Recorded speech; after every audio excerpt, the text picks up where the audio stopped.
درود بینندگان گرامی، نشر نوبتی برنامه از تبار خورشید را از تلویزیون تاجیکستان منظور شما می‌گردانیم. ملت تاجیک در همه سرچشمه‌های تاریخی همچون ملت تمدن آفر، فرهنگ دوست، ادب پرور شناخته شده است. خوشبختانه این خصلت و آیین نیک فرهنگ دوستی، تمدن آفری و ادب پروری در زمان صاحب استقلالی در شخصیت اساسگذار صلح و وحدت ملی، پیشوای ملت، پرزیدنت جمهوری تاجیکستان محترم امام علی رحمان بر اعلی تجسم گردید. و از آن میتوان افتخار کرد که امروز سازمان جهانی فرهنگی یونسکو دردانه ها یا اینکه ارزش های بلندمایه مادی و معنوی ملت تاجیک را به حیث ارزش های عمومی بشری رسما اعتراف کرده است. و میتوان در این راستا از شاهکاری ملت تاجیک شش مقام، از فلک، از پایتخت شاهان ختلان قدیم هولبوک، از یادگاری سرزم، از چکن، از نوروز، از اطلس و ادرس بافی یادآور شد. گپسری آن است که برای آنکه این ارزش ها امروز همچون مال بشری اعتراف شوند، برای چنین اعتراف در سطح بلند البته زمینه های قوی تاریخی لازم است و آن شخصیت هایی که در همین جاده عمر خود را سپر کردند بخشیدند. امروز در برنامه از تبار خورشید یکی از شخصیت های مورد معرفی قرار می گیرد که واقعا در دوره احیای نو فلک در تاجیکستان صاحب استقلال و مجموع در تاریخ تاجیکان در سرگه قرار می گیرد. این هم باشد پیر فلکسرایان شادروان آدینه هاشم است. امروز وابسته به این همصحبت ما هستند اصلالدین نظاموف، موسیقی شناس، دکتر علم‌های صنعت شناسی، پروفسور طالب جان بابایف، هنرپیشه شایسته تاجیکستان، رحمت الله هاشموف، حافظ خلقی تاجیکستان، فردوس هاشموف، فرزندان شادروان آدینه هاشم و یک گروه مطربان چهره‌دست خوشنواز که امروز صحبت ما را با آهنگ‌های موزون گرمتر و رنگین‌تر می‌کنند. در خصوص زمینه‌های قوی داشتن همین ارزش‌های فرهنگی و در مجموع ارزش‌های مادی و معنوی ملت تاجیکستان رفت. بیاید در همین خصوص صحبت کنیم و همزمان احیا و رشد دوباره این ارزش‌های فرهنگی در زمان صاحب استقلال. مرحبا.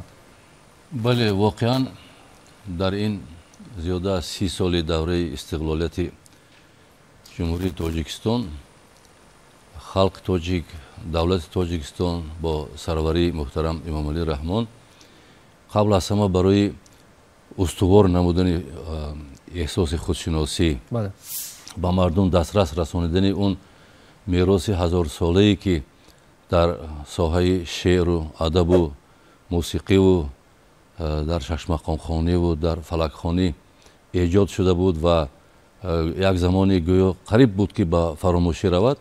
در این دوره همه این پدیده ها احیا گردید با تشبث دولت تاجیکستان و افتخار از آن داریم که در برابر همین حرکت احیا نمودن میراث بزرگمون رو به شش مقام و به فلک سرایی آوردیم و جهان توسط همین دو پدیده بزرگ موسیقی کلاسیکی خلق تاجیک، تاجیکستان رو، تاجیکان رو، ملت ما رو، فرهنگ ما رو و دولت ما رو باز هم زیادتر و عمیق‌تر اعتراف نمود. آدینه هاشم وقتی میگیم که خلق تاجیک خلق فرهنگی است، باید اعتراف کرد که این فرهنگ رو نابغه های بزرگ میسازند. بله. فرزندان انمی ملت از رودکی و سینا و خیام و حافظ و سعدی و جامی و دیگر را سر کرده، ҳамин нобиғаҳо ҳамин фарҳангро месозанд, бунёд мекунанд бо ҳунари худ, бо ҳунари фитрии худ ва бо заҳмати худ, бо истеъдоди худ. Одина Ҳошим дар миёни нобиғаҳои илму адабу фарҳангу мусиқии тоҷик ҷойи махсус дорад. ӯ муаллифи садҳо оҳангҳои нодир аст. ӯ табиатан шоир буд, табиатан мусиқинавози моҳир буд, табиатан як хислати бузурги инсондӯстӣ ва шӯхиҳо дошт, мардумро дӯст медошт ва ҳамин хислатҳо ба ӯ имконият доданд ки вақти эҷод намудани ин ё он оҳанг ё интихоб намудани ин ё он ғазалу рубоӣ барои оҳангбандӣ ва барои мардум пешниҳод кардан, ӯ гуфтан мумкин аст ки 100% ҳамун нидои дили мардумро мешинохт. ин барои эҷодкор, на танҳо барои сароянда, ҳофиз ё шоир ё нависанда, барои кулли эҷодкорҳо яке аз хислатҳои бузургтарин ба ҳисоб меравад. Чунки эҷодкор агар дили мардумро, ниёзи мардумро, завқи мардумро ва чӣ мегӯянд ҳамин сатҳи зебопарастии мардумро надонад, ба ҳамин мардум оҳанги дилнишин офарида наметавонад. Анами хислатҳои инсондӯстиву мардумдӯстиву ҳамроҳи мардум будани Одина Ҳошим ба ӯ имконият дод ки аз ҳамон меросе ки имрӯз дар ин бора сухан рафта истодааст, аз ҳамон мероси бузурги фарз ки назми классикӣ беҳтарин намунаҳоро интихоб карда бо беҳтарин оҳангҳо ба дили мардум расонад. мо медонем ки хуб дар давраи гузашта на ҳама китоби ҳофиз мехонданд, ё имрӯз ҳам на ҳама ашъори бедилро инқадар азёд медонанд, ё лоҳутиро ё лоиқ шералиро. Одина Ҳошим кӯшиш мекард ки ҳамин ғазалҳои беҳтаринро бо як чӣ мегӯянд, бо як ҳасрати эҷодӣ, бо як муҳаббати алоҳида ба мардум аз нав пешниҳод кунад бо оҳанг. мо медонем ки аслан дар фарҳанги тоҷик шеъру мусиқӣ доим пайванд буданд. аз рӯдакӣ сар карда то давраи ҷомиву то ҳилоливу то дигар шоиро ҳамеша ғазалҳоро ровиён пешниҳод мекарданд, на худи шоир, на аз китоб мехонданд, балки ба воситаи оҳанг гӯш мекарданд. яъне бо мусиқӣ расондани маънии ғазал ва ин маъниҳои бузурги назми классикии мо, инам як мероси бузург буд. Одина Ҳошим ҳамин меросро эҳё кард бо эҷодиёташ. ӯ ҳамин анъанаро идома дода ба мардум ҳамун ғазалҳои гӯё машҳур ва гӯё ки ҳама медонанд бо оҳанги дигар расонид ва ҳамун чӣ мегӯянд, як эҳсосоти дили Одина Ҳошим гӯё садои ҳамун ғазалҳоро аз нав эҳё кард. медонем ки дар бораи Одина Ҳошим китобу рисолаҳои хеле зиёде навишта шуданд то имрӯз. хушбахтона зиёда аз 100 мақолаҳо дар матбуоти даврӣ, даҳҳо китобу рисолаҳои калону начандон калону хурду брошюраҳо чоп шуданд ки дар ҳамаи онҳо муаллифон, ино рӯзноманигорон, ҳамкасбон, ёру дӯстон, шоирон, аз ҷумла академики шодравон соҳиб Табаров инқадар бо меҳру муҳаббату бо таҳлилҳои чуқур китобҳо навиштанд ки имрӯз имконияте ҳаст ки мо Одина Ҳошимро наздиктар шиносем. воқеан эҷодиёти Одина Ҳошим ниёз ба он дорад ки мардум маънии оҳангҳои ӯро зиёдтар шиносанд, зиёдтар дарк кунанд. зеро Одина Ҳошим ба мардум на танҳо фараҳ мебахшид оҳангҳояш, на танҳо дар рӯзҳои хурсандиҳои мардум иштирок мекард. ӯ бо оҳанг, бо суруд шунавандаро ба андеша ворид мекард.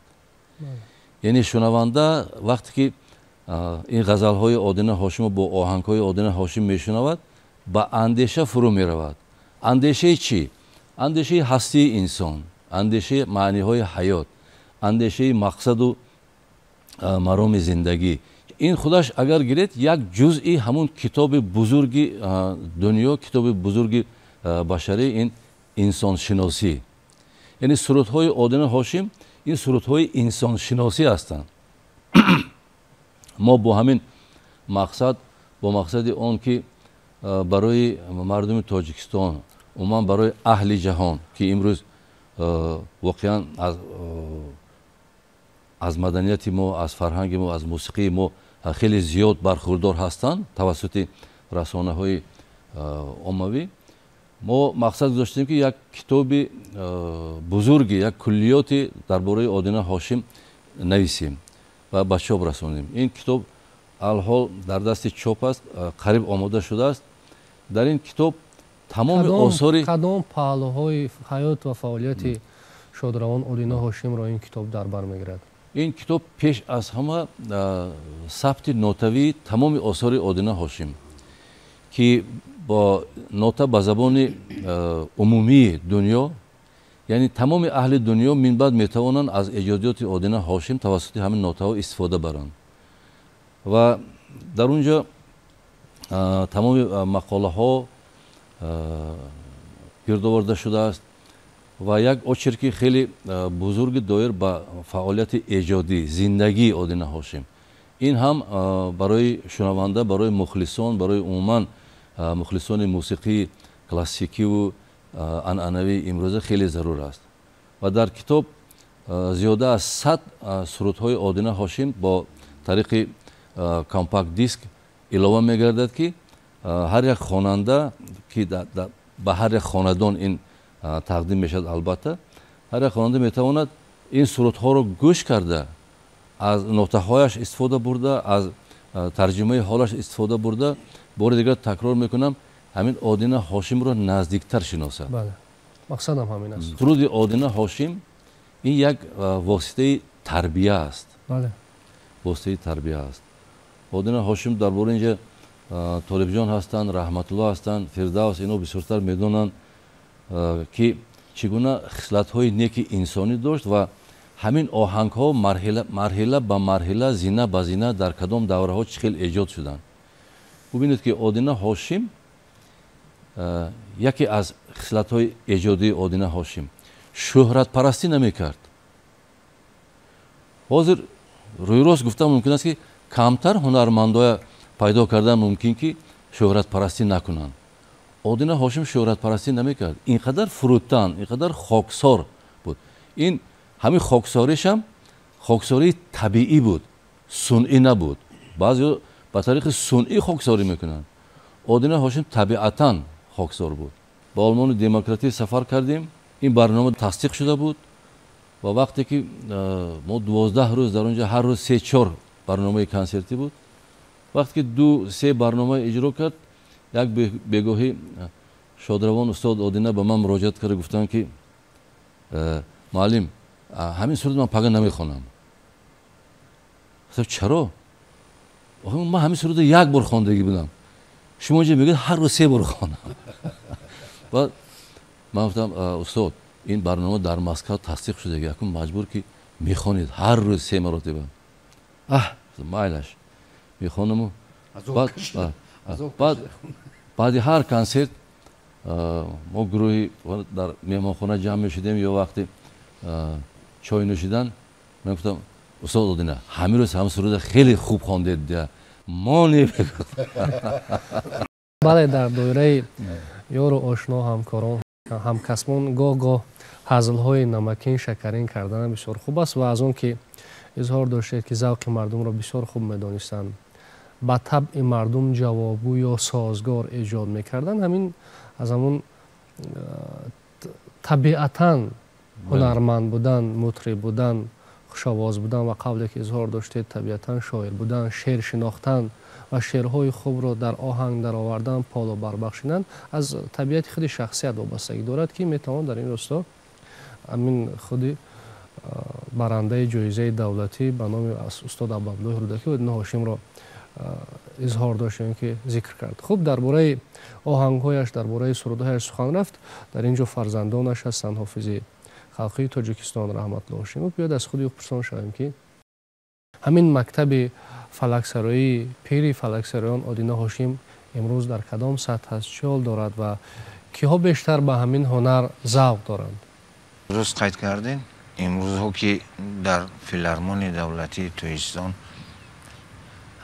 انسامبل فلکی به نام آدینا هاشم عرضی وجود دارد. در اونجا بیشتر جوانان، امروز جوانان در همین انسامبل فعالیت میکنند و ما شاهد هستیم که جوانان بسیار باید با مخصوصا با موسیقی های سنتی مردمی بسیار شوق و رغبت زیاد دارند. وزیر شما در باره فلک گپ زدین. البته امروز فلک در عرش اعلی با تشبوس جناب عالی پیشوای ملت بسیار یک مقام ارزنده خود رو جهانی شد مقام ارزنده خود رو دریافت کرده است و گفتنی هستم که در ژانر فلک، در موسیقی فلک‌خوانی یگان هنرمند مثل آدینا هاشم این قدری که برای فلک ایجاد کرده است و سلسله آهنگ‌های آفریده است. مثال یک سلسله سر میشد از تنها از سعیدا، از شهد، سرخبار، بعداً به افر میگردد 3 4 یا 5 غزل پای هم از سعیدا یا از جامی دارد، از لاهوتی دارد، از حافظ دارد. یعنی همین یک چیزی هستن که از شهد سر می شود یا که مثال با زیکوی یار می آید نسیم بادی نوازی بعداً با یادباد خاتمه می یابد. یا که شبم در ماتم هجران دو ابرو در خیال آمد شروع می شود بعداً با اما غزل جامی خودش بود با همین گونه یک سلسله بندی ها یک 9-10 دارد و امروز جوانان از همین ها بیشتر استفاده میکنن، میسرایند و برای مردم پیشکش میکنن. از توجه نسل جوان به هنر فلکسرایی صحبت کردیم و توجه بیشتر آنها به سلسله بندی همین مقام و امروز میبینیم که هم چاره‌بینی های سطح سیاسی ما دولتی ما را هم چاره‌بینی های مردمی را معرکه های مردم رو چگونه همین سلسله بندی ها آباد میکنن، زیبا میدین، رنگ و تراوت دیگر میباشند و واقعا ماندگار بودن ایجادیات آدینا هاشم در آن است که بسیار محتوای غنی دارد آثار این کس. هم از سوز است، هم از گداز است، هم از افتخار است، یک ندای بیداری است، هم وطن شناسی است، هم وطن دوستی است، هم خودشناسی است، اصل خود را شناختن است، انسان بودن است. همان گونه که استاد اصلی نظام گفتند شخصیت را واقعا تربیت میکنند. نه فقط مضمون شعر بلکه آهنگ های آدینا هاشمی هم تربیتگر هستند، تربیت کننده هستند. طبیعتا هم شاعر بودند، هم نوازنده بودند. در تئاتر هم کار میکردند همچون کارگر و بعدا رهبر تئاتر شدند. در صحبت ما هنرپیشه تئاتر، هنرپیشه شایسته تاجیکستان طاهر جان بابایف اشتراک دارند. بیا در همین خصوص صحبت را ادامه میدهیم. هم درباره شخصیت آدینا هاشم، هم درباره فعالیت در تئاتر و هم هنر ایجادی. در تئاتری که من سالهای طولانی فعالیت داشتم اولین دیرکتورم استاد آدینا هاشمов بودند. خیر بعد مرتبه استادی که داشتند با ما من بعد باز من سروری تئاتر با عهده داشتم. عموما از ایجادیات آدینا هاشمов یک برنامه، 2 برنامه، 10 برنامه وقت کفایگی نمیکند که درباره استاد از ایجادیاتش فقط حرف زنیم یا اینکه درباره‌اش نوشتن رساله ها و کتاب ها. در همین استودیا من نوعیان او استیکاک شمردم حوزه همینجا یک 10 کتابی است که فقط درباره حیات و روزگار استاد حرف میزند. سرکردگی طوری که اسدالدین نظامی گفتن از استاد صاحب تبارف سرکردن این طرف یادی از آدینا هاشمов، اسکندر اکرامov یک کتاب دارند، ابراهیم جلیلزاده، طلبخوجا ستارов، خب سیراج‌الدین قاسمی، اینجا سلیم خطانی مرتب ساخته است یک کتاب دست جمعانه، صلوات با آدینا هاشمov. این کتاب‌های ناپوررای نامگوی ناپوررای کتاب‌هاند. هم تو دسترس کردیم از روی دست چیزی که یافتیم آوردیم. باز یک 5-6 کتاب دیگه نیست چاپ شده است. خلاص بسیار навиштанд, бисёр гуфтанд ва сухан намедонам камӣ мекунад ҳатто. ҳоло ҳам ба таҳқиқ ниёз дорад. Бисёр ниёз дорад. Ана Аслиддин низомиш бисёр як пайки хуш ҳозир гуфтанд. пайки хуш расонданд ки куллиёташ аллакай ба чоп мерасад. беҳтарин. Ман фикр мекунам ки ҳанӯз ҳам ҳоли таҳқиқоту муҳаққиқони соҳаи санъатшиносӣ ва мусиқишиносӣ ин корро бояд идома диҳанд ва идома низ меёбад ин кор. Бе гуфтани мо ҳам идома меёбад. Чунки эҷодиёти устод Одина Ҳошимов бениҳоят доманадор аст, беохир аст. Ман фарз кардем чунин овозхонеро кам медонам ё ҳатто шояд набошад дар ҳамин давроне ки мо ҳаёт ба сар бурда истодем ки дар тамоми минтақаҳои Тоҷикистон шунаванда дошта бошад ва хушпазирандаш. Каман дар кам аст, бошадам кам аст. ва барои ҳамин ҳам маҳбубияти Одина Ҳошимов ҳам дар миёни халқ аз ҳамин аст ки воқеан ҳам самимӣ мехонду заминӣ мехонду аз дил мехонд. хуб хулас бисёр гуфтан мумкин аст аз эҷодиёташон. ман камтарак мавзӯъро дигартарафтар мебарам, чунки бо эшон бисёр дар сафарҳои ҳунарӣ будем, чи дар дохили кишвар, чи дар берун аз хориҷи мамлакат, берун аз кишварамон ва бисёр марди закӣ буданд. баъзан назди роҳбарияти театр пеш аз сафарҳои ҳунарӣ ҳатто шарт мегузоштанд ки ба шарте ки ҳамин акаи бобоев, ман акаи бобоев, ҳамин акаи бобоев ҳамроҳи ман бошад. ҳам суҳбата гарм нигоҳ медоштем дуямон, ҳам бисёр хушаш меомад ки ҳамун ровигӣ кунам барномашона, яъне барномаро пеш барам, барандагӣ кунам. баъд гоҳ шӯхиҳо ҳам мекард ҳамроҳи ман, гоҳ пиҷакама мекашид тарафи худашам вақти ровигӣ буд. Не ин аз шумою вақти ровигӣ ба ман шеър хонда истодам, ягон як пиҷакам ҳам мекашид. Ман медонистам ман аллакай камкам омода будам, вале боз баъзе ҳам хеле чизҳои шӯх буданд, аз ҳадди зиёд шӯх буданд. дар ёдам ҳаст дар боҷхонаи боҷ мегӯем, гумрук мегӯем, боҷхонаи Термез, ҳангоме ки ба ҷумҳурии Афғонистон сафари ҳунарӣ доштем, ҳамонҷо ҳозир шудем дар автобусе ки гурӯҳи ҳунармандо иборат аз як 20-25 нафар, бо сарварии устод албатта. мо сарварии маъмурӣ мекардем, рости гап. сарварии маъмурӣ камбеш имзою муҳру, вале аслан сарварии моро устод ба зимма доштанд дар ҳама ҷо. ягон амале набуд ки як ба устод муроҷиат накунем, устод чӣ хел кунем ҳамин корро, устод равем, устод истем, шинем, хезем, ҳама одат хурдтарин ҷузъиёти чизи сафар барои ҳамин бисёр хушаш меомад ки ман бошам паҳлӯяшон. дар боҷхонаи Термез хулоса бояд убур кунем, сарҳади шӯравиро акун мегузарем, гузаштем, аз сарҳади шӯравӣ гузаштем, ба боҷхонаи Афғонистон ворид шудем ки омаданд хеле нафарони ҳам ҳамзабононам, ҳам хуну ҳамзабона, ҳам фарҳанга, хуб ҳамашон аз худамонам.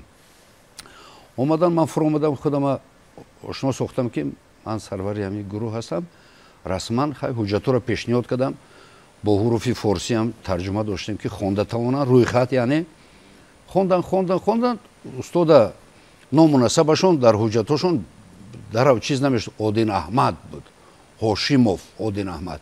дар Афғонистон ҳамчун Одина Ҳошим мешиносанд устоди моро, Одина Ҳошим, унҷа Один Аҳмад, паспорташ ҳам хел буд, Ҳошимов бо ов дошт, Ҳошимов Одина Аҳмад. ҳамто як дида гузаштан рафтам, баъд гуфтан хай баксҳоя фурорид, яъне ҷомадонҳоро фурорид, декораатсияу кимчи ман гуфтам ки ҳамин устоди мо камтар монда шудаанд, аз Душанбе то Термиз роҳи дароз, устодатон кияй? Ман гуфтам Одина Ҳошим. Ки? Ман гуфтам Одина Ҳошим. Не, гуфтам биё равем ба автобус. омад назди автобус, устод дар ҳамон курсии аввалин нишастааст, хам воқеан ҳам монда шудааст аз Душанбе дар роҳи дароз гарм. гуфтам ина устод шидааст, ҳамту када сарашона дошта шида буданд. гуфтам ин Одина Ҳошиме. ман гуфтам ҳо бо суруд хона. гуфт не, ман бовар намекунам. гуфтам ки устод, гумруки ҷумҳурии Афғонистон шумо қати зиёрат омаданд, як салом алейк кунем. як салом алейк карданд. ман гуфтам ки ҳамин тоҷикони худамон будааст, бобо калонаш аз дарвоз. гуфт дарвозисти? гуфт ки ҳо. баъд чака дод, дарав устод дасташа дароз мекард, як чака дод ва ям як чака дод. гуфт ки бача, як пушта нигоҳ кард, ҳамун дутори мана те کدام نوازندشه اما از چیخول در دوتارشو فرستادم پیشم یک شلیک زد که جور بود از خودشم با تو چی نگوداری گفت طرفی تبل نواز تبلک تگیر هم تبلک گرفت همگی یک دو بیت یک روبایی خوند و چنان موتم محبوب شد که این گمرک دیگه کشوین درها را کشوین تیرشم باکس را نفرید باکس ها جمعدون یعنی جمعدون من گفتنم که معجزه آواز آدینه هاشم در سایه یک روبایات خوندگی چند آدمی که همسفر بود و میگذاشتن اینها به تفتیش و به چیز به یگان چیز رفتن رخشو شدن درومدم رفتن سرحد عبور کردن یعنی که هم خیلی هم معجزه داشت نبیره هاش بسیار دوست می داشت همین 2 روز میموندیم در روز سیوم علاکه یاد میکرد اکای بابایف یک کاری نکردی همین نبیره هم قطعه گپ زنم یک گپ زنم خیلی من که همین رمزهای میدونم رمزها همون وقت کم کم کشوده شده بودم رمزی همون شهر میگیریم در جور میشود تلفن کردیم این سال 72 این سال 89 حالا 89 بعد در پیوستش کردم با نوحی احمدون با خاندانشون پیوستش کردم گفتم این استاد گپ زد ای ها مذاق میکنی ای استاد گپ زد از همون نمره استقامت به خانه استقامت حجره استقامتش نه استاد به پخ به مذاق گپ زن آخه трубка گوش نموند الا یک دو بار و خیلی هم خیلی شوخی الا بچه راست میگفته انار بی جان فردا بعد سر میکرد دیگه واقعا هم چنان دوست شد من اینا ما هم بابایم ما باباهای بسیار دیدم بیبی های خیلی میدونیم از خشتباران نزدیکمون لیکن این خیلی دوست داشتن نبیره ها را من تصور نمیکردم این هم از طینت انسان وابسته نباشد همگی 52 سال وقت عمر داشت 52 سال بود سال 89 52 53 گوییم اینقدر بابای وای نبود که دیگر سوخته باشه برای نبیره ولی بسیار جوان یعنی که بسیار دلی حساس من گفتم که دلی حساس داشت طالب جان درباره همون مهمانی شما در سرحد که باید نفری کارمند باشخانه افغانستان شناخت و این میدونید از این پیشتر یک فستیوالی فلکسرایی شده بود در افغانستان سال 70 بود 72 وقتی که آدینه هاشم اشتراک میکنه در آن فستیوال فلکسرایان و صاحب جایزه یکم میگردد بعد آوازه آدینه هاشم چی در افغانستان و چی از فلکسرایان چی در تاجیکستان و این رنگ دیگر میگیرد بعد مردم به فلک زیادتر رو میگیرن آدینه هاشم یک چند مرتبه به اروپا سفر کرده بود با فلکخانی یعنی اهل اروپا علاقه فلک رو فقط نامشنانی خودش هم میشناختن تالارهای بزرگ اروپا کنسرت های فلکسرایی برگزار میگردید متخصصان جمع میشدن و البته مخلصان همزبانان در اروپا بسیار و آنها علاقه احساس میکردن که این نمودی آهنگ ها در جهان خیلی نادر است این همین آهنگ های قدیم ترین است مثل هم آهنگ های فلکی های چی بدخشان چی خطلان چی ربایی سراهای بالاب زرفشان آهنگ های قدیمی است اون متخصصان دنیا علاقه احساس کردند و وقتی که در یونسکو همین مسئله برداشته شد اونجا متخصصان با یک آواز جانبداری کردند استاد بخصوص به همون فرانسه سفر کرده بودند وطنی که اونجایی که یونسکو قرار دارد با فرانسه یک چند مرتبه با آلمان فلک رو آدینه هاشم علاقه با جهانیان تقدیم کرده بود فرانسیه را به یاد آوردن سال 89 یک اسباب دوتار داشتیم یک اسباب دوتار یک تبلک هر دوی هم بودیم دو نفر تنها بودیم با یک دوتار 1 ساعت 10 دقیقه در صحنه سرودخوانی میکرد با یک دوتار و اونجا خیلی که یادآور شدین همزبانان ما از ایران از افغانستان از پاکستان خیلی زیاد بودن 3 برنامه‌ای که در اونجا ما اجرا کردیم هر شب تالار پوری تماشابین بود و علمای صنعت‌شناسی فرانسه هم در اونجا اشتراک میکردن تنها با یک دوتار دیگر یگان اسباب دیگر نداشتیم. یک دو قطعی از حافظ، مولانا، بیدیل، صاحب سعیدا سرودخوانی میکرد. 110 120 دقیقه مردم کفکوبی میکردن. یعنی امروز کم هنرمندی است که با یک اسباب یک کنسرت رو پیش برد. بسیار مشکل است. بخیر وای اسباب هم قدیمترین اسباب است. بله. در همون سالهای 80 70 من در خاطرم هست در مؤسسه های کنسرتی در رادیو تلویزیون همین دوتور مایده دنبره رو نظرشون نمیگرفت. میگفتن یگان اسباب دیگر بیارید، این خیلی خرد است یا نظر ناگیر بود. حالا که وای دوتور آدینه هاشم، دوتور حکیم محمود، این قدیمترین ساز است و این بدیل مردم صدای همین دوتور خیلی نزدیکتر است. و تارها تیزتر جور میشه با مردم تاجیک. عموما اسباب های قدیمی در روی جهان و این دیگر دارن. دیگر قبول میکنن. یک معجزه داره. معجزه دیگر دارن. با یک دوتار یک کنسرت مکمل رو پیش بردن. با یک دوتار 120 دقیقه بی تنفس سراییدن و با یک دوتار در دلها جا گرفتن، با یک دوتار شهرت جهانی کسب کردن، فقط استعدادی آدینه هاشم است. باید این را اعتراف کنیم. خب درباره آن سخن کردیم که مضمون و محتوای ایجادیات شادروان آدینه هاشم بسیار غنی است و امروز نیز هواداران زیاد دارد ایجادیات آدینه هاشم. همون سرود کهن دیارا کی نمیخواد همین سرود را گوش کند، شنود، لذت برد، روح خود را متین کند، قوی کند.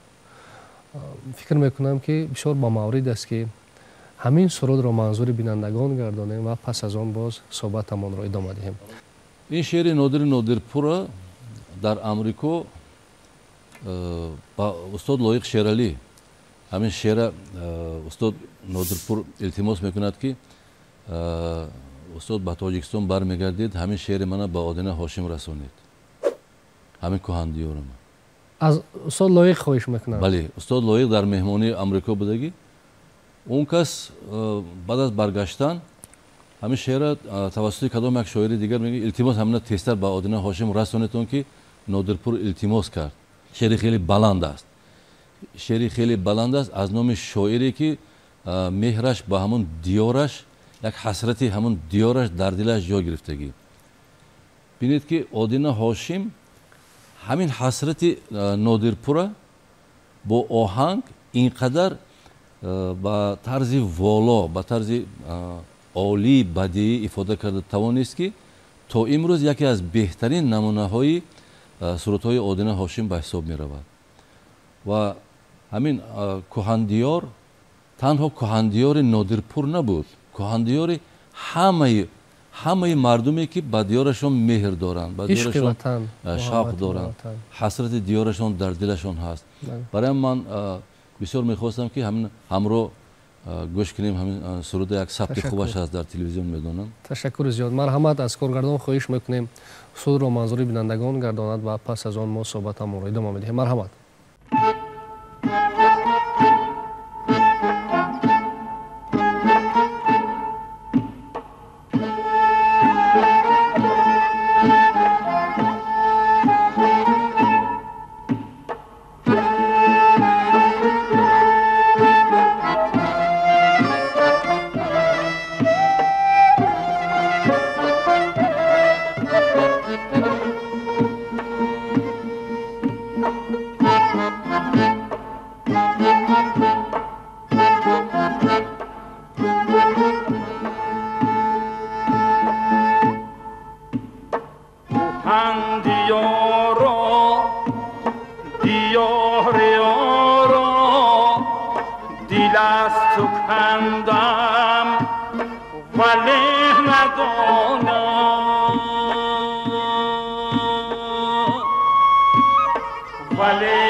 وگر بمانم کجا بمانم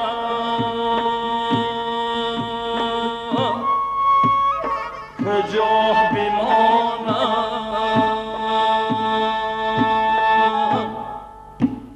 نه پای رفتن نه پای ماندن چگونه گویم درختی خشکم عجب نباشد اگر تبرزن طمع ببندد در استخوانم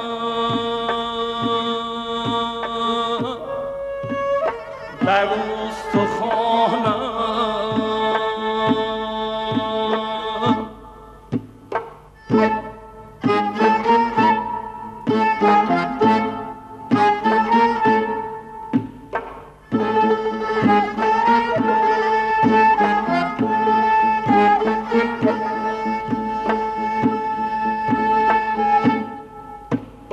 در این جهنم گلی بهشتی چگونه روید چگونه بوید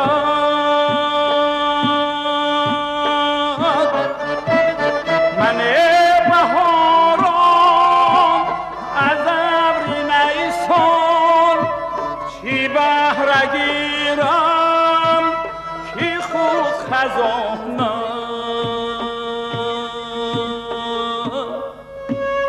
کی خود خزانم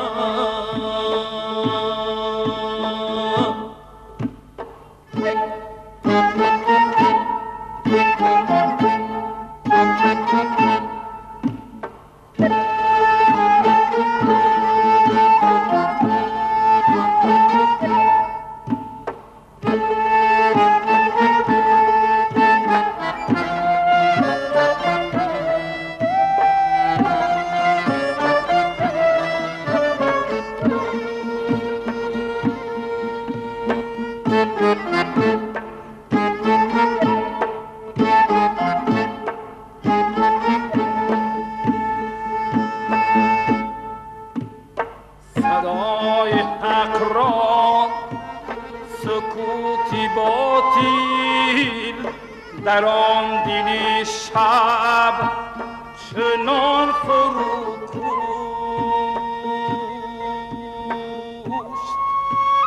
چنان فرو کشت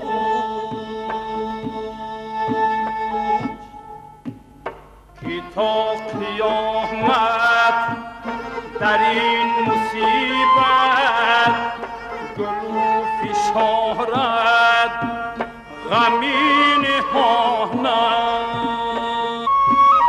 غمی نهانم الله خدایا گیره کشایا بچاره جویی مرا مدد کن بود که بر خود در کشایم غمی درون را برون کشانم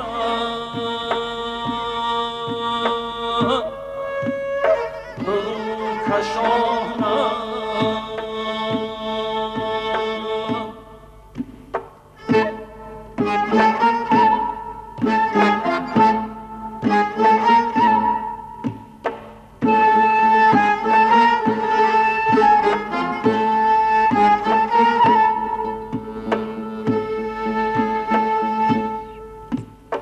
کوهن یارا دیار یارا به عزم رفتن دل از سکندن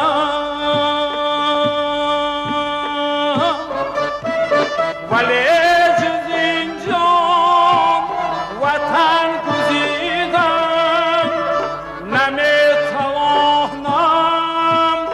نمیتوانم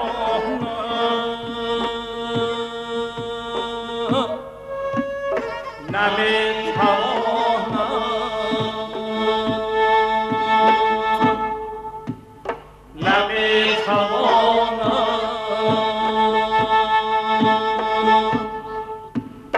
نمیتوانم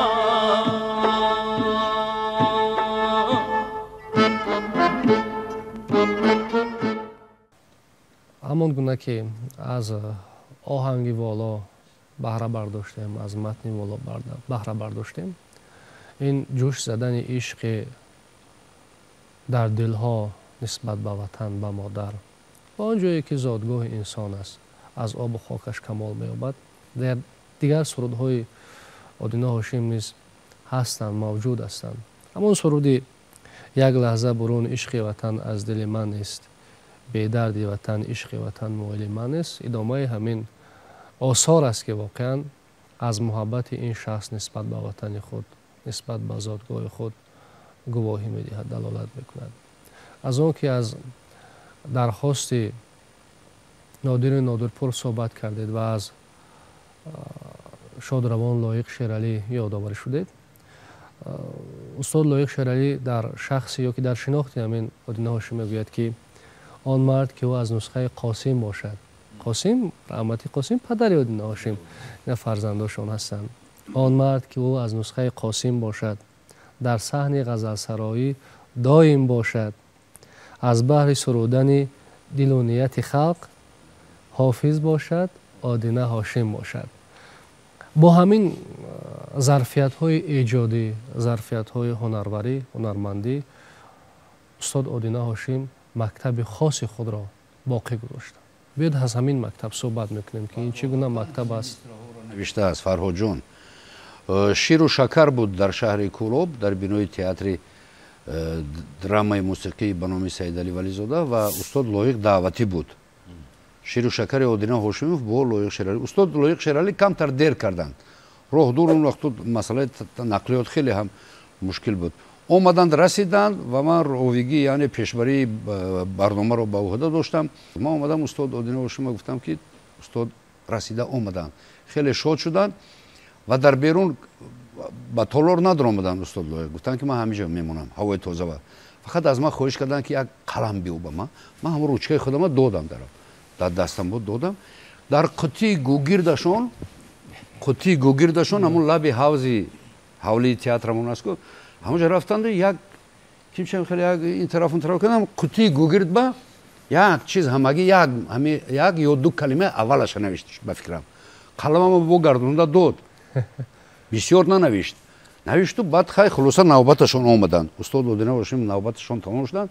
Ман гуфтам ки як меҳмони олиқадр устод Лоиқ Шералӣ расидан омада, халас даъватш кардам ба саҳна, биромад хай ҳарфи зиёд заду баъдам қутӣ гӯгирдаша бо аз кисаш бирояд ҳамин он мард ша навиштааст. Он мард дигараша бадоҳатан гуфт, он мард ки аз нусхаи Қосим бошад, аз баҳри сурудани дилу ният халқ ҳофиз бошад, Одина Ҳошим бошад, инаша дигараша бадоҳатан гуфт.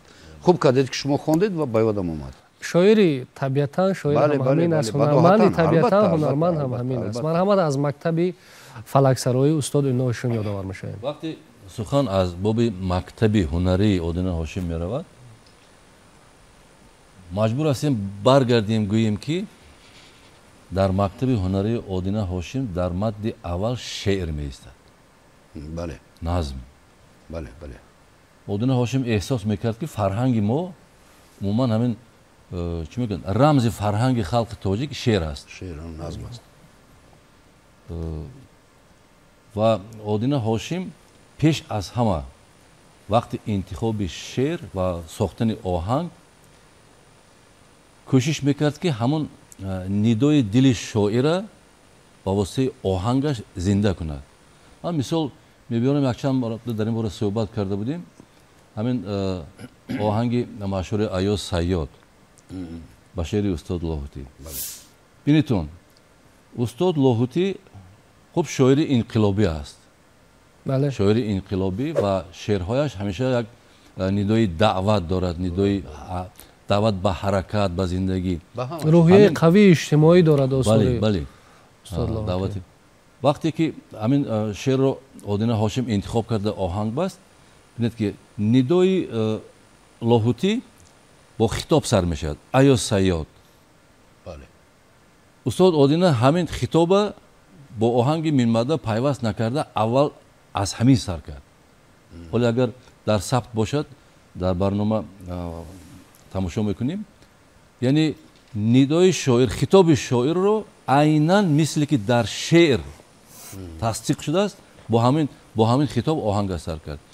من فکر میکنم که این یکی از سطح‌ها نمونه های عالی مکتب ایجادی آدینه هاشم است که چگونه با شعر مناسبت کردن در کار اسنای آفریدن آهنگ. یعنی اگر آیا سیاد رو با هجاهای دیگر با کلمه های دیگر پیوست میکرد معنی ندا معنی خطاب گم میشد. شاید سرود همین خیلی دلنشین نمیشد آقای سرود دلنشین میفورید لیکن این گونه تاثیر نمیکرد. آدینه هاشم کوشش میکرد همیشه که با واسطه موسیقی تاثیر رساند. او موسیقیچی بسیار عالی بود.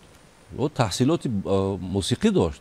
او در آموزشگاه موسیقی تحصیل کرده. یعنی او اسرار تاثیر رسانی موسیقی را میدونست. نه تنها با واسطه دوتار با واسطه آهنگ نیست. و همین گونه تاثیر رسانی یکی من تکرار میکنم یکی از پدیده های مکتب ایجادی آدینه هاشم.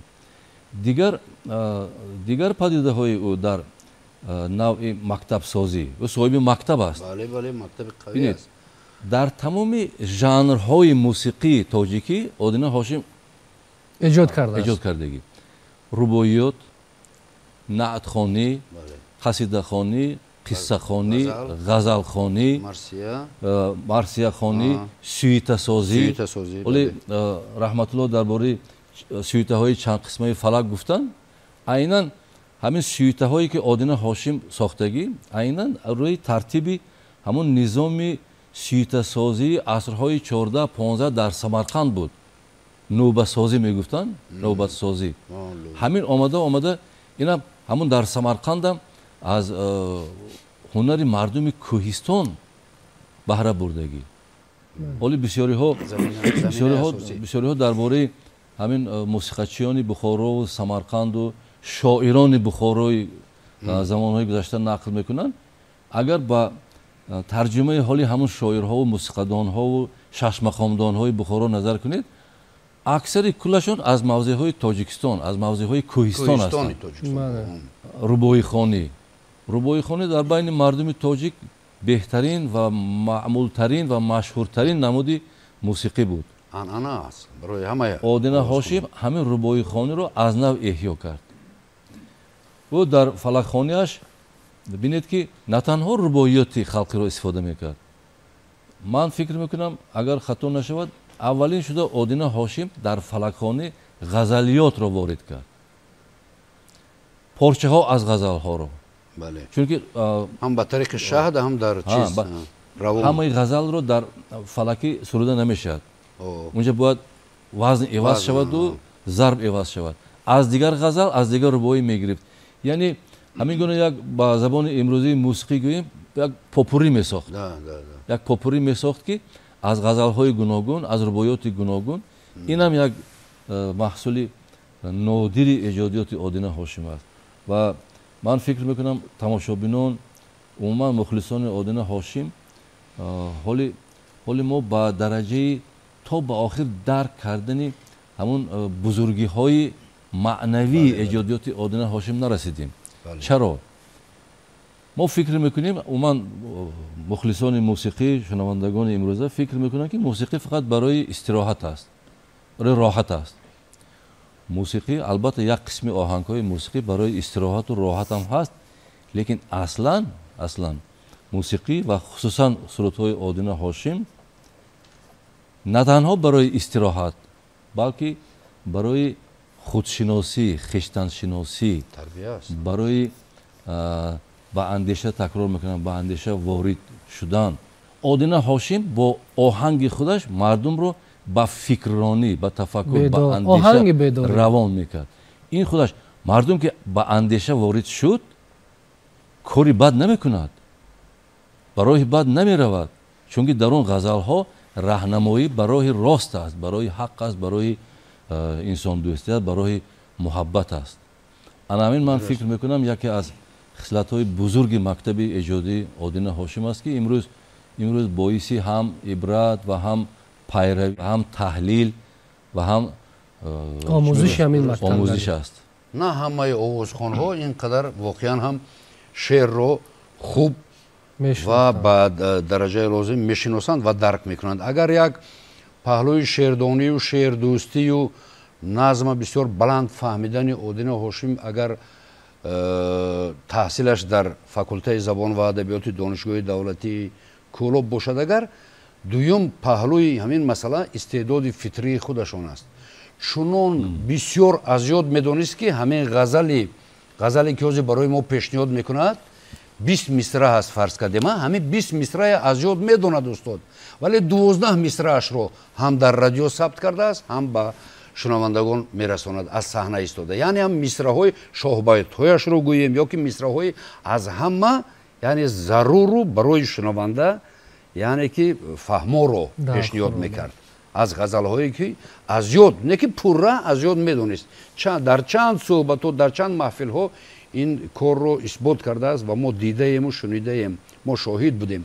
برای همین من فکر میکنم که استعداد فطری خود اودین هاشم است، استاد اودین هاشم است شعر فهمیش، چون که در تمام دانشگاه ها استاد طوری که میدونیم برنامه تعلیمی است، از همون برنامه تعلیمی بیرون نمیبرویند.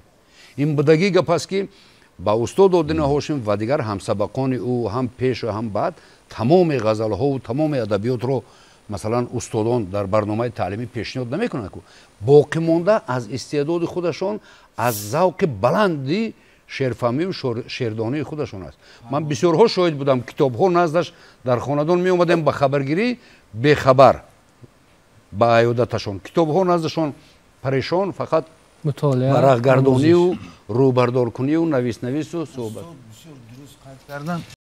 ما که دویم همراهش بودیم، دویم در پهلوش بودیم همه وقت و از یگون چیز اگر آشفته خاطر میشید، یگون لحظه آشفته خاطر میشید به طرف من نگاه میکرد، میگو که بچه جان یراقی ما انمی شعر و موسیقی همون است. باید که در همین حال ما یک چیزی خوب بخوریم که همین آدم از این راه مسخر شود و این راه گرده. و گفتنی هستم امروز البته متاسفانه بسیاری حافظان برای بازار می سرایند، ولی اودین هاشم سرود و آهنگ ایجاد میکرد برای دل مردمش، برای تربیه مردمش، برای که مردم از یک راه بد به راه راست برگردند و برای دل و نیت همین مردم خودش را سرود و تا آخر در همون پایه قرار گرفت.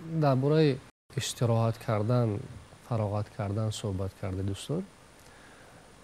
باید بگویم که اگر آهنگ مرغوب، صدای مرغوب، آهنگ موزون، شعر بالا اندیشه را به تحریک نآورد، انسان را به خودشناسی راهنمون نسازد، عموما انسان را بیدار نسازد، چگونه میتوان استراحت کرد؟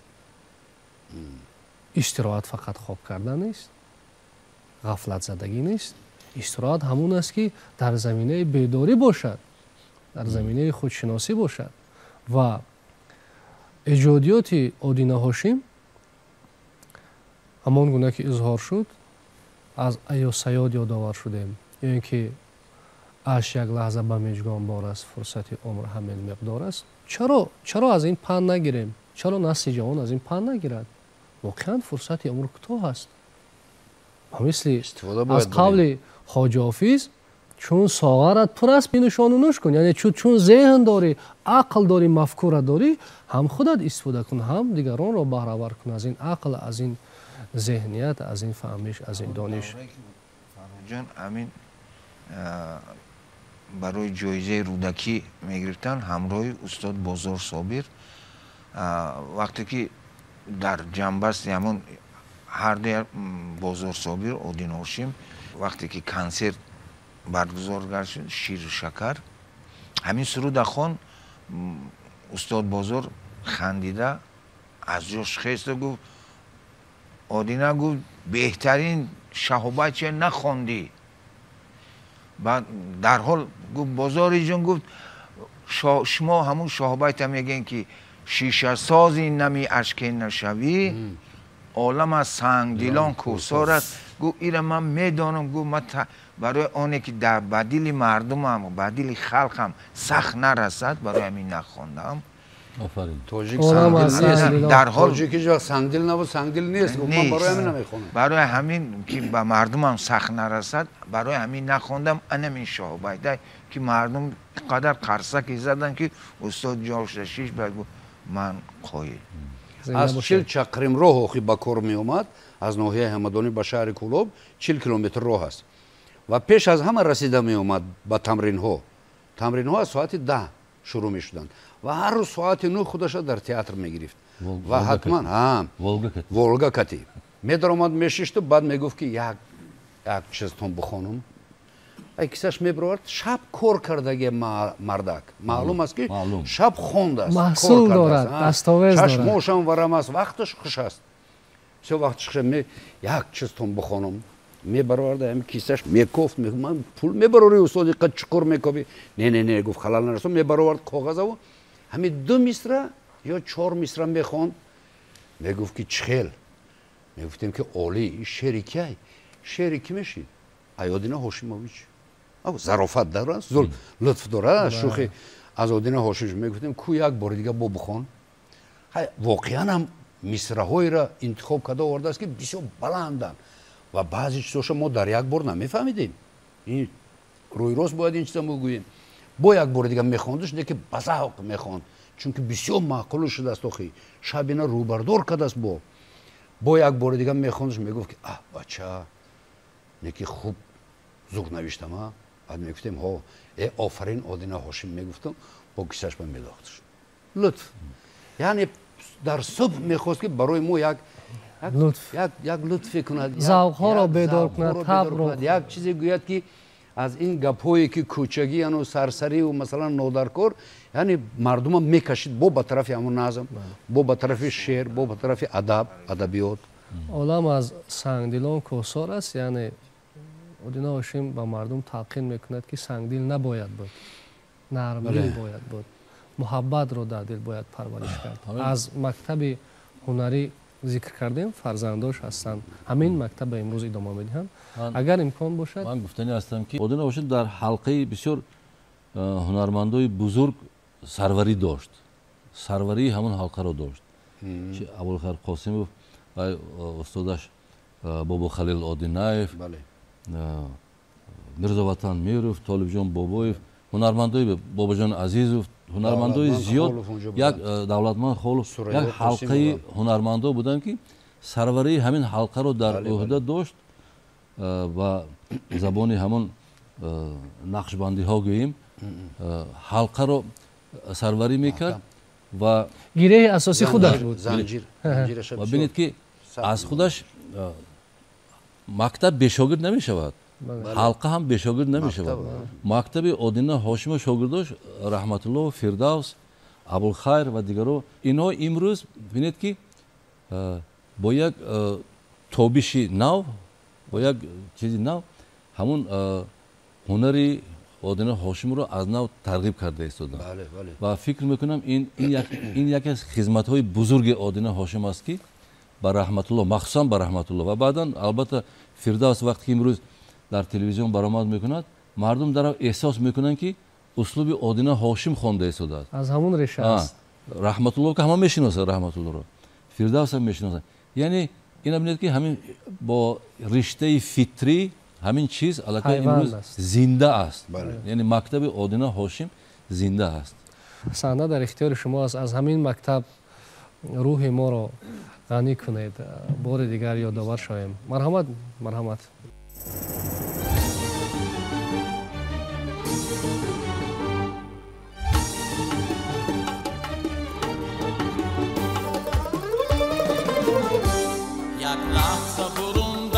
وطن از دل من یک لحظه برون نیست یک لحظه برون نیست بی دردی وطن عشقی وطن مایل منه بی دردی وطن نیست بی دردی وطن نیست با دردی وطن قد کشم و سوزم و سازم سوزم و سازم سوزم و سازم نیرو به وطن بخشم و زین درد بینازم برون دردی وطن از دل منه یک لحظه برون نیست یک لحظه برون نیست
وطن از دل من یک لحظه برون نیست یک لحظه برون نیست بی دردی وطن عشقی وطن مایلی منه بی دردی وطن نیست بی دردی وطن نیست با دردی وطن قد کشم و سوزم و سازم سوزم و سازم سوزم و سازم نیرو به وطن بخشم و زین درد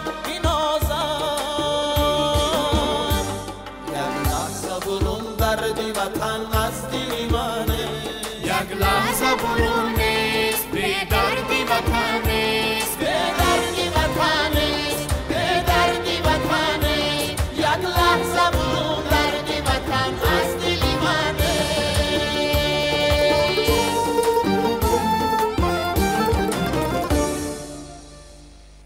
یک لحظه برون درد وطن از دل من نیست بی درد وطن عشق وطن مایل من نیست نیرو با وطن بخشم و زین درد بنازم. این البته بازیافتی هم شاعر است هم ایجادکار است. از درد نیرو بخشیدن طبیعت همین است، انسانیت همین است. یعنی اگر ما تا درد نکشیم، زحمت نکشیم، نسوزیم، ساخته نمیتوانیم و ساختن ما برای ساختن است و همان گونه که این ساختن در آثار نیاگان ما انعکاس شده است. همین قصه مرغ سمندر بهر من افسانه نیست، سرگذشتی مردم پیچیده فریاد من است، گفتن بازار سابیل هم همین است.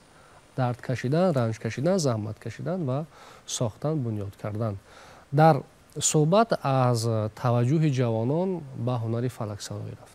میخواستم ادامه صحبت در همین خصوص باشد که جوانان که ادامه دهنده همین مکتب هستند، همین عنعنه هستند، همین سنت هستند، البته که اظهار توجهی بیشتر دارند و در برابر توجه داشتن چه رسالتی را برداشت دارند، چه مسئولیتی را باید در این راستا برداشت داشته باشند. مرحمت. ولی امروز در شرایط جهانی شوی به همگان معلوم است که همه قشر جامعه جوانان از جمله امکاناتی دسترسی یافتن به تمام پدیده های موسیقی فرض کنیم جهانی دارند. با تمام اسلوب، با تمام راه ها، واسطه تکنولوژی و دیگر خصوصا همین تلفن های امروزه امکانات ها وسیع است. شاید همین هم یک سبب شده است که جوانان اندکی از موسیقی عنعنوی، از عنعنه های ملی خود اندکی دور می شوند. یک لحظه، یک مرحله دور می شوند. لیکن من فکر میکنم که هر یک شخصی که дар бораи миллаташ, дар бораи ватанаш, дар бораи ояндаи худашу, оилаи худашу, ҷомеаи бузурги миллати тоҷик фикр мекунад, бояд пеш аз ҳама забони модари худро хуб донад. мусиқии миллии худро хуб донад. мусиқии миллии худро бо тамоми рангу барангиҳояш, аз ҷумла фалакхонӣ, аз ҷумла шашмахон, сурудҳои классикӣ, сурудҳои мардумӣ. зеро суруди мардумӣ, умуман фалакхонӣ ё дигар намуди сурудҳои мардумӣ ҳамон эҳсоси ватанро мустаҳкам мекунад. он решаи асосии ватандӯстӣ дар ҳамон мешавад. шояд ҳаминро ба инобат гирифта дар ҳамин оҳанг бинед ки бо дарди ватан сӯзаму созам, яъне зиндард бинозам ва ҳам бинозам. ифтихор кунам. чӣ гуна образҳо ки дарди ватан дарди осон нест. ин як шеъри бо машҳури дигари устод муҳаммад ғоиб аст, ватандорӣ. унҷаам ҳамин маънӣ аст. унҷаам ҳамин маънӣ аст ки ватандорӣ, ватандӯстӣ кори осон нест. ҳамон роҳе ки поёнаш намебина ватандорист. президенти муҳтарам Эмомалӣ Раҳмон борҳо гаштаву баргашта мегӯянд ки ватанатонро дӯст доред, на танҳо бо сухан, балки бо кирдору рафтор, бо корҳоятон, бо амалҳоятон. ин насиҳат, ин пешниҳоди ҷаноби олӣ имрӯз бояд дар дили ҳар як ҷавон бошад. Одина Ҳошим ҳамин маъниро бо суруд ифода мекунад. ман медонед, ман бояд гӯям ки ба рағми баъзе ақидаҳои нодурусте ки дар бораи беасос дар бораи Одина Ҳошим мегуфтанд ҳамон замонҳо, Одина Ҳошим шояд ватанро аз садҳо он ватандӯстони зоҳирпараст зиёдтар дӯст медошт ва ба ватанаш, ба фарҳанги ватанаш аз онҳо дида зиёдтар хизмат кардааст. имрӯз мо ин маҳсула дида истодем, ин маҳсули эҷодии онро. ана ҳамин аст ватандӯстӣ, бо эҷодиёту бо намунаҳои мушаххаси ватандӯстӣ. як суруди олӣ, як суруди дилнишин дар бораи ватан кори садҳо шиорҳову маслиҳатҳову насиҳатҳоро мекунад. ана ҳамин аст бузургии Одина Ҳошим. ташаккур. хуб гуфтед ки тавассути ҳамин сурудҳои худ дар замири инсон муҳаббати ватанро реша мегиронд ва агар муҳаббати ватан дар ҷои реша надошта бошад, сабз намешавад. сабз намешавад. ва дар бораи насли ҷавон суҳбат кардем. биёед аз Фирдавс Ҳошим хоҳиш мекунем ки як суруд, чун ҷавон ҳастанд, меросбари ҳамин мактаб ҳастанд, набераи Одина Ҳошим ҳастанд, манзури мо гардонанд, табъи моро шод кунанд ва пас аз он мо суҳбатамонро боз ҳам идома медиҳем. Фирдавс, марҳамат, саҳна дар ихтиёри шумост.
бораи заҳматҳои Одина Ҳошим дар мондагор шудани ҳунари фалаксароӣ суҳбат кардем ва имрӯз ки фалак бо ташаббуси пешвои миллат ҷаҳонӣ шуд, бояд бигӯем ки замина дошт, яъне заминагузори ҳамин ҷаҳонӣ шудани фалак ва эътироф шудани он ҳамчун мероси башарӣ аз ҷониби созмони умумиҷаҳонии фарҳанги ЮНЕСКО.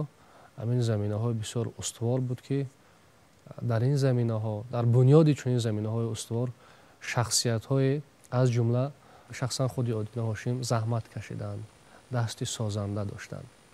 хуб, ҳамин баландии мақоми фалак аст ки шоирони мо, нависандагони мо дар шинохти ин ҳунари воқеан воло эҷодҳо карданд, шеърҳо доранд. аз ҷумла шоири шинохтаи мо Давлат Сафар, шоири муосир ҳам дар ин хусус шеъре дорад ки бисёр ба маврид аст, дар ҳамин хусус қироат шавад. То гӯши фалак расид овози фалак, то гӯши фалак расид овози фалак, анҷом дигар маҷӯ зи оғози фалак. афзу чукӯҳи Тоҷикистон аз ин бо чарх ҳамоҳанг бишуд сози фалак. бо ҷаҳду талоши пешвои миллат сад уқда кушода шуд аз рози фалак. яъне воқеан имрӯз заҳматҳои пешвои миллат ҳам дар шинохти фарҳанг, дар маҷмӯъ, дар муаррифии мардуми тоҷик бисёр шоён аст. ин ки аз минбари баланди созмони милали муттаҳид бо забони тоҷикӣ ҳарф мезананд, бори дигар ба гӯши ҷаҳониён мерасонанд ки тоҷикон мардуми соҳибзабон ҳастанд, соҳибфарҳанг ҳастанд, соҳибтамаддун ҳастанд. ин ифтихори мо аст. аз ин бояд ифтихор кунем ва айни замон масъулиятшинос бошем ки ҳамин анъана, ҳамин худшиносӣ, ҳамин мактаби худшиносии пешвои миллатро идома дода тавонем, пос дошта тавонем. биёед дар бораи хислатҳои наҷиби инсонии шодравон Одина Ҳошим суҳбат кунем. дар муҳит, дар байни, дар ҳалқаи ёру ошно чӣ гуна шахсият буданд. чун то ҷое ки медонам, шунидам, бисёр зарофатгӯ буданд ва ҳазлҳои намакини ӯ бисёр маҳфилҳоро ободу гарм мекардааст. марҳамат, биёед дар ҳамин хусус суҳбат кунем. биёед аз Толибҷон Бобоев дар ин хусус пурсон мешавем, чун ҳамнишин буданд, бештар ҳамнишинӣ доштанд, суҳбат мекарданд, ёру ошно буданд, шогирду устод буданд. бале, хеле шух буданд, воқеан ҳам зариф буданд, закӣ буданд, шух табиат буданд. дар сафари ҳунарӣ ба тарафи Бадахшони худамон, Бадахшони Тоҷикистон, шаб дар меҳмонхонаи ноҳияи он вақт қалаи худ ноҳияи Дарвоз то субҳ хобравӣ намондан моя. барои сурудхонӣ не. эшон боз мухлиси сахти футбол буданд. чунон футболро дӯст медоштанд ки тобистон буд ва футболи ҷаҳонӣ буд. футболи ҷаҳонӣ буд. миёни мамлакатҳои бисёр футболбозони аз ҳама машҳур он вақт намедонам Бразилия буд, куҷо буд ҳамун шаб, ҳамун шабу рӯз тобистон буд, футболи ҷаҳонӣ буд. ман ин қадар мухлиси сахт нестам, тамошо мекунам ҳамроҳашон. ана акун ман бояд хоб равам, монда шудам. корҳои даводаву маъмуриву ин тараф тамошобину даромаду баромад, ҳама масруфият хулоса ба зиммаи мо буд. устод низ хаста диланду, вале дар болои ҳамун ҷойгаҳи хобашон ба пушт задагӣ фақат як телевизор ҳамагӣ дар ноҳияи он вақти Дарвоз буд, солҳои 80-и қарни гузашта. дар ҳуҷраи эшон буданд, дар ҳуҷраи устод як ҳуҷраи чиз доштанд, номери люкс гӯем барои меҳмонҳои ифтихорӣ. ва ҳамин хел даст паси пушт чойи кабуд мондагӣ синча карда тамошо мекардам. ман хотирашонро камтар парешон карда дигар тараф мавзӯъро мебурдам, ҳоли камтар исто, ҳоли камтар исто. абаша гап назан, ман футбол тамошо карда истам. ха тамошо куну, камкам гап зан, охи ман хобам омадааст. лекин хоб накун мегуфт. хоб нарав, лекин хай хоб нарафтам. баъд дидам ки дигар ягон усулқатӣ намешавад. من هم خوب زیر کرده است استادم همین کمتر عصبی شد همون تیمی که دوست می‌دارد و مخلصی می‌کند همون سستر بازیده ایستادن بعد یک خول هم آنها با این تیم دوست داشته استاد یک خول زدن که کمتر وجاهتشون دیگر شد الکی عصبی شدن گفتم باید چای دم کنم استاد گفتم که گپ نزن تو فقط تماشا کرده است بعد من هم شیشتم ای خدا چیکار کنم که من خواب نبرد و استادم برو را مایدیش بعد شیشتم چون من گفتم استاد من میدونم شما مخلصی سخت نه که میدونین من مخلصی که ای حمد زیاد در همین فوتبال گفت که تماشا کرده است نه نمیگاد من گفتم فیرسف خاکی باز اخی فوتبال باز نیست اول او اهمیت نداد گفت تماشا کردن گیر بعد گشت نگاه کرد گفت تو چی گفتی من گفتم فیرسف خیلی وای شده بعد با کمتر دیگه با هم خیلی شیشتیم با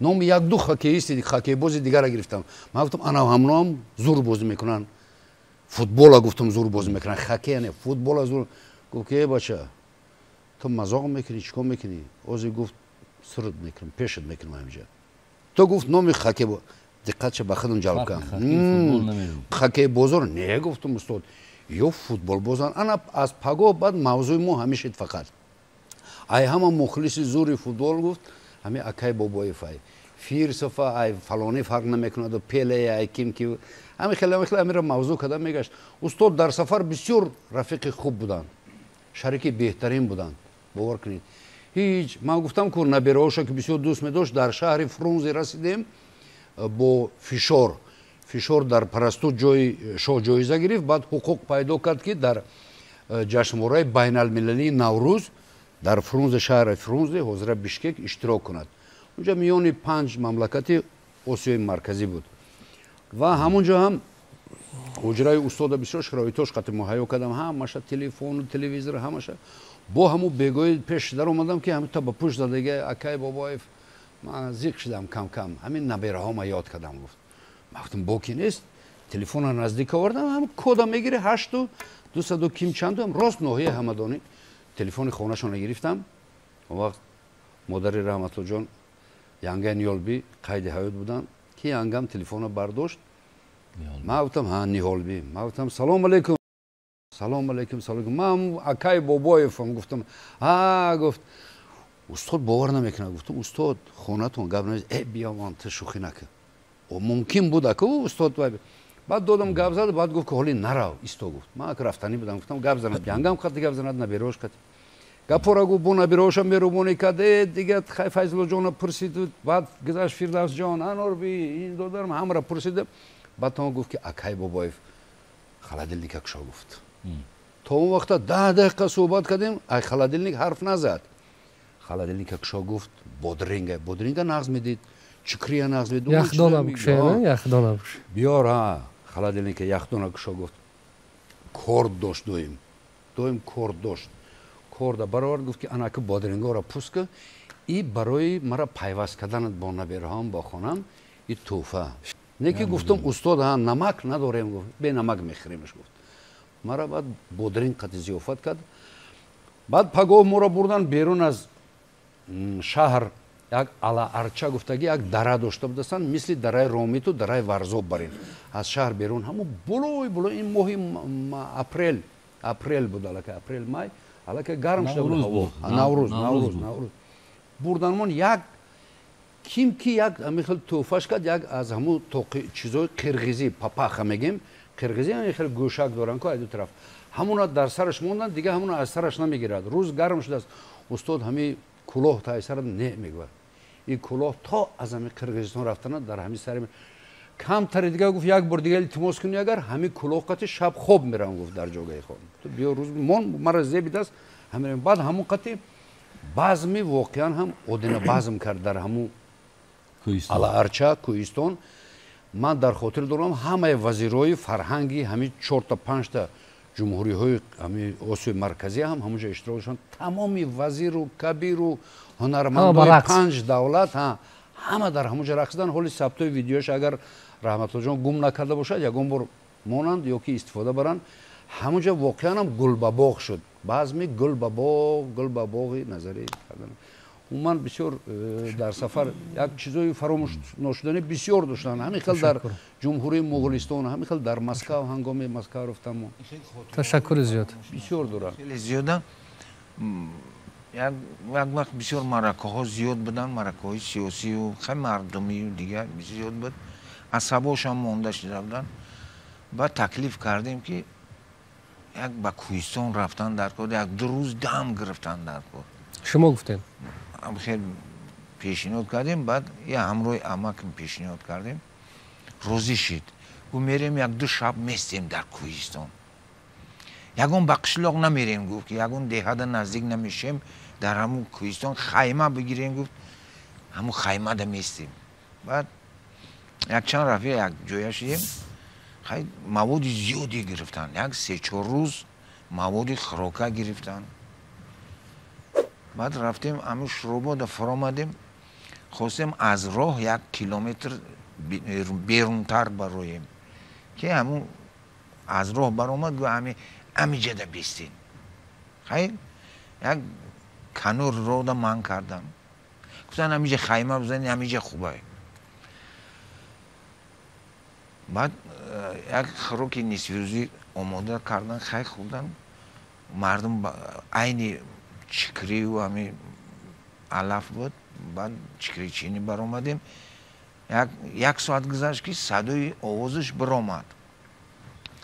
فکر کردیم تنها مانده است، خونده با سرودخوانی شروع کرده است. اومدیم که از 2 طرف یک 10-20 ماشین من شده است، آدمی زیاد برای همه سرود خونده است. خیلی چیکار که همراه شین قطیم. خیلی 1 ساعت برای همه سرود خونده. 1 ساعت 1 ساعت زیادتر سرود خونده. بعد اما که چی کرد که با شب چی خوراک پزیم؟ و گفت با شب میسین. ما گفت در فلان ده فلان رفیق من وعده کردم شب اونجا میریم. همون 3 روزه رفتیم، همون بگاه گشتیم اومدیم بود در کلوب. هیگو ما امشب میریم اونجا، ما وعده کردم صحبت میکنیم. با گشتیم اومدیم. سلامت باشین. در اینجا از خصلت‌های نجیب одина ҳошим صحبت رفت، سخن رفت.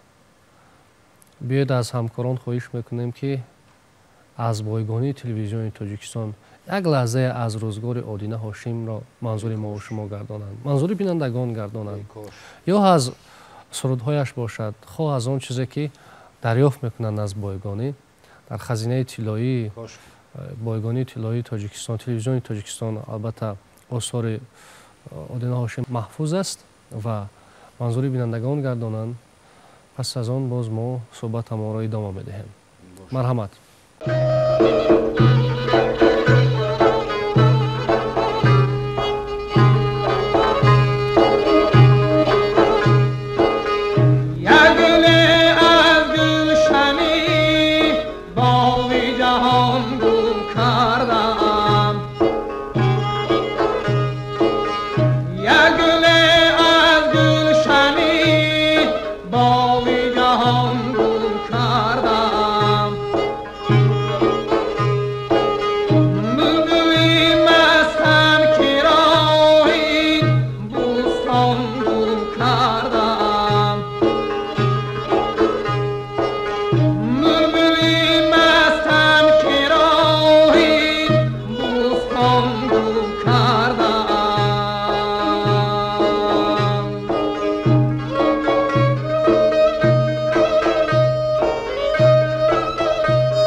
ташаккури зиёд. хуб, дар суҳбат аз он ёдоварӣ шудаем ки тоибҷон бобоев аз он тазаккур карданд ки Одина Ҳошим дар ҳамаи минтақаҳои Тоҷикистон мавриди эҳтиром буданд. ба шахси ӯ арҷ мегузоштанд. метавонам аз ин шеваи шоёни рафтори Одина Ҳошим ки тавонист ба дилҳо роҳ ёфт, чунин бардошт ки як инсон воқеан метавонад бо хислатҳои наҷиби инсонӣ, бо санъати асил дар дилҳо роҳ ёбад ва нақши ваҳдатофаринӣ, агар гӯем ваҳдатофаринӣ, сулҳдӯстӣ, сулҳҷӯӣ Одина Ҳошим дар ин рафтори ӯ, дар ин хислатҳои таҷассум мешавад, хато намекунем. ҳамин тавр нест? бале, бешубҳа гуфтан зарур аст ки яке аз дастовардҳои бузурги иҷтимоӣ, сиёсӣ, фарҳангии Тоҷикистони имрӯза ин ба ваҳдат расидани мардум аст. ва ин орзу, умеду, нияту мақсади ҳазорсолаи мардуми мо буд. албатта ҳамагон медонанд ки дар асрҳои пеш, дар солҳои пешин минтақаҳои Тоҷикистон аз ҳам ҷудо буданд. На танҳо ҷудои роҳҳо набуд, алоқаҳо набуд, яъне як намуд сабзиши ҳам мусиқиву ҳам дигар падидаҳои фарҳангӣ ба тариқи ҷудогона сурат мегирифт. ҷо буд. бале, ва имрӯз ки мо дар хусуси ваҳдати миллӣ ҳарф мезанем, бояд эътироф кард ки эҷодкори асил бо роҳҳои гуногун, бо роҳи таъсиррасонӣ ба зеҳну ба дилу дидаи мардум метавонист ҳамин ваҳдати миллиро аз нав эҳё кунад. яке аз ҳамин гуна эҷодкорони асил ба назари ман бешубҳа Одина Ҳошим мебошад. бинед, суруди Одина Ҳошимро дар тамоми минтақаҳои Тоҷикистон бо як хел муҳаббат, бо як хел меҳру, бо як хел дарк эҳсос мекунанд, гӯш мекунанд ва эҳтиром мекунанд. худи ҳаминро гӯё Одина Ҳошим эҳсос мекард. ва сафарҳои гуногун ба вилояти Суғд, ба Ванҷу Дарвоз, қиссаҳои Ванҷу Дарвози Одина Ҳошим хеле зиёд аст. дар Бадахшон, хуб хориҷи кишвар албатта, дар куҷое ки Одина Ҳошим баромад намекард, сурудашро хуб қабул мекарданд ва ҳамин як омиле буд ки мардум эҳсоси ваҳдатро месанҷиданд дар дили худашон. бедор мешуд эҳсоси ҳамин сурудҳои Одина Ҳошим дар баробари дигар сарояндагони бузург, Зафар Нозим, Иброҳим Кобулиев, Абдулло Назриев, Акашариф Ҷӯраев, ҳамаи инҳо, ҳамин ҳунармандҳои бузурги мо гӯё ҳамашон қадам ба қадам, зина ба зина ҳамин ваҳдати миллиро омода мекарданд, пайванд мекарданд. ҳамин анъанаро дигар ҳофизо идома доданд ва Одина Ҳошим ба дараҷаи олияш расонид. ҳамин суннати ваҳдат расонии мардум бо ҳунараш, ваҳдатгароиро. ташаккури зиёд. рисолати фарҳанг ҳам ҳамин аст, рисолати санъат ҳам ҳамин аст, созандагӣ аст, мардумро ба ҳам овардан аст, бедор кардан аст. марҳамат Фирдавс, ягон хотира доред? имрӯз шояд аз он рафиқоне суҳбат мекунед, аз он ҳамкороне суҳбат мекунед ки бо завқ ҳамин мактаби ё мактаби ҳунарии фалаксарои Одина Ҳошимро идома медиҳанд ҳамроҳ бо шумо. онҳо чӣ нигоҳ доранд? худи шумо чӣ нигоҳ доред? чӣ нақша доред? шукрона ки ман рӯ ба сухан зистам, дилшифтаи мурғи чаман зистам. зи овози ту дил сер нашуд Одина, сад шукр ки дар даври ту ман зистам. рости ҳаминро ман бояд бигӯям ки дар як оилаи ман ба дунё омадам ки доим дар гӯши ман овози суруду мусиқӣ буд. доим дар гӯши ман овози бобои бузургворам Одина Ҳошим садо медод ва сурудҳояш садо медоданд. ва ин қадар ба ин овозу ба ин сурудҳо масалан дил бастам ки аз ҳамун айёми хурдӣ орзу мекардам ки давомдиҳандаи ҳамин мактаб бошам ва монанди бобои бузургворам санъаткор бошам. ва бо заҳмати устодон, бо заҳмати шабонарӯзии падари бузургворам ин касбро аз худ кардам ва давомдиҳандаи ҳамин мактаб ҳастам. ягон хотирот ягон лаҳзаҳое ҳаст ки аз даврони кӯдакӣ аст ё ки дар маҷмӯъ дар хотир доред ва метавонед изҳор кунед? рости аҷоиб як хислатҳои хуб доштанд.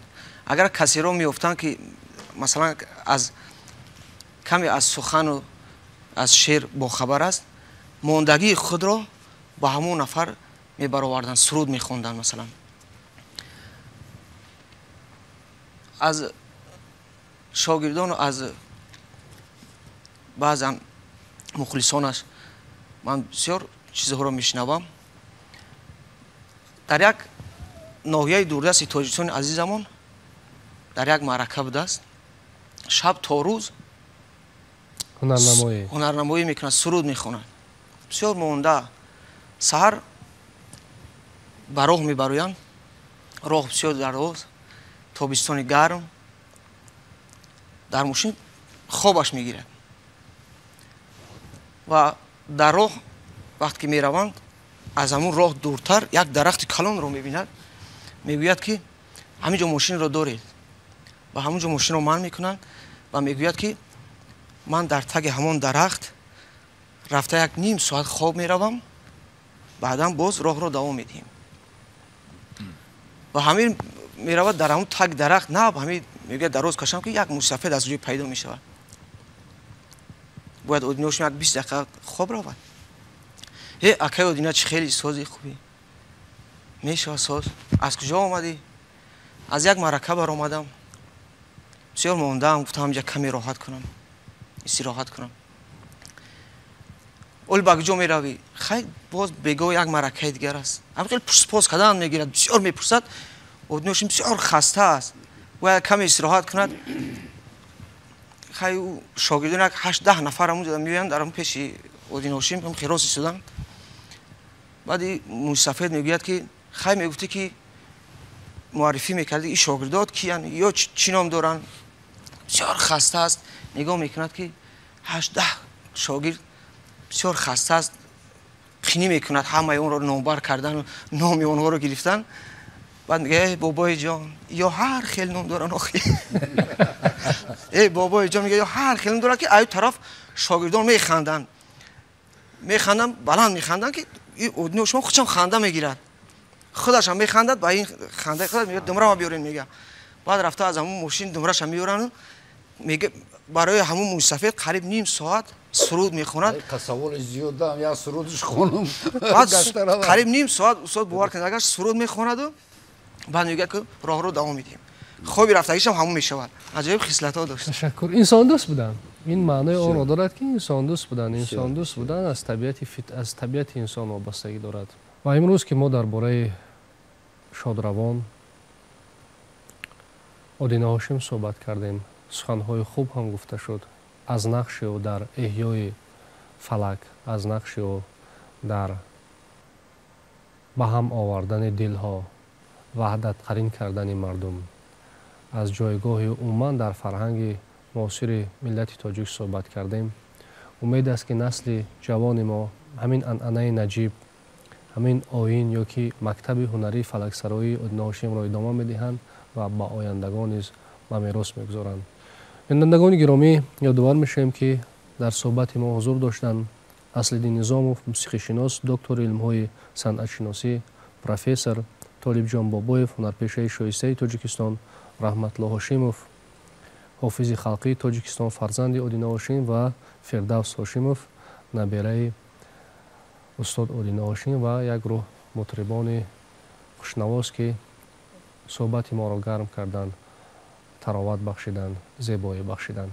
барномаи имрӯзаи аз табори хуршедро бо яке аз сурудҳо ва оҳангҳои марғуби идомадиҳандагони ҳамин мактаб, фарзандон, пайвандони Одина Ҳошим, Раҳматло Ҳошимов ва Фирдавс Ҳошимов ба поён мерасонем. барномаҳои дигари телевизиони Тоҷикистон идома доранд.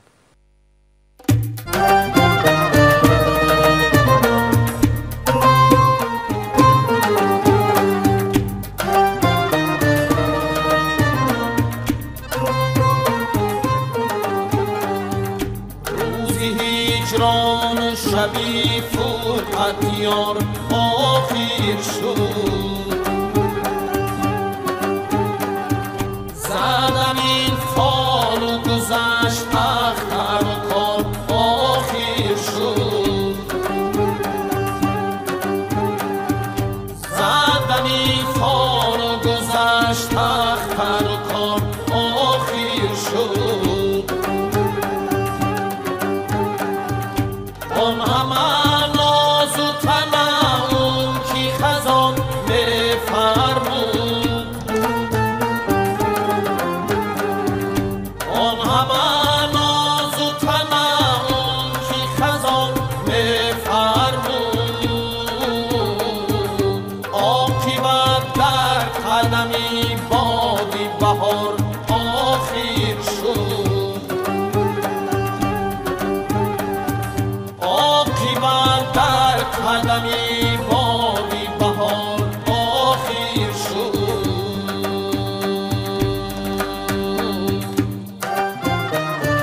گرچه